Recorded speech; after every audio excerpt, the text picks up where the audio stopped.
Nesse vídeo eu quero falar um pouquinho com você sobre alguns aspectos ou hábitos que podem atrapalhar o seu processo atencional.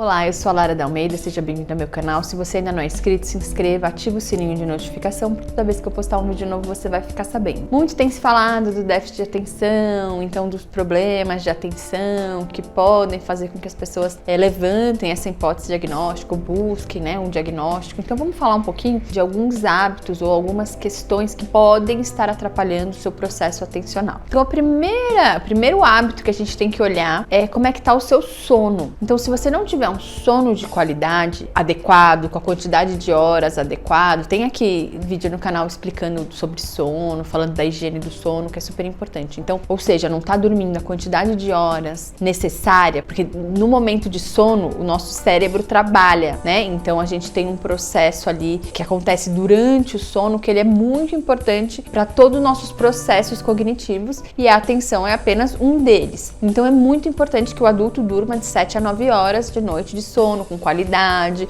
sem interrupções, enfim, com todas as questões aí que eu já tenho explicado em outro vídeo. Então, o sono é fundamental, precisa entender quantas horas você está dormindo, está conseguindo dormir a quantidade de horas adequadas, ou então dorme e percebe que teve um descanso, então acorda descansado ou não, passou por um período muito longo, dormindo muito pouco, agora precisa repor o sono. Então, esse é o primeiro ponto que a gente precisa avaliar e você pode perceber aí, já pode mudar esse hábito. Outras questões que podem atrapalhar o seu processo atencional: o uso de álcool ou de outras substâncias. Então vai prejudicar, ou pode prejudicar, principalmente, por exemplo, bebi muito numa noite, no dia seguinte, por conta do excesso do álcool, da substância, meu sono vai ser prejudicado, outros processos cognitivos serão prejudicados e a atenção ela vai estar rebaixada, tá? Então essa é uma outra questão que a gente tem que olhar com cuidado. Em relação a outros problemas relacionados à saúde mental, ou seja, se a pessoa está num quadro, por exemplo, de ansiedade, depressão, esses quadros de TOC, por exemplo,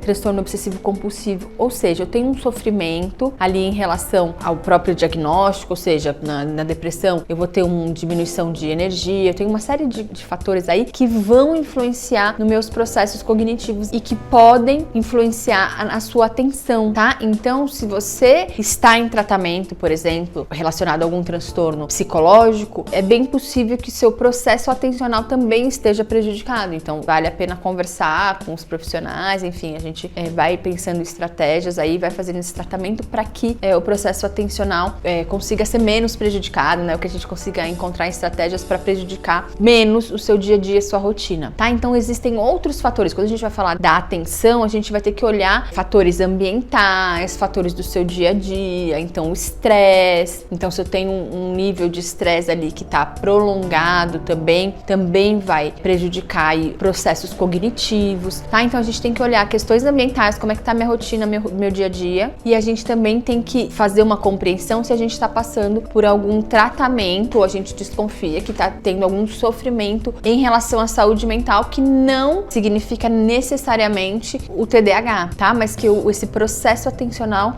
esteja prejudicado ou possa estar sendo prejudicado aí em função de outras questões aí, ou de saúde mental, ou de questões de hábito e saúde, de modo geral, tá bom? Então, se você gostar desse vídeo, deixa o seu like, se tiver dúvida, comenta aqui comigo.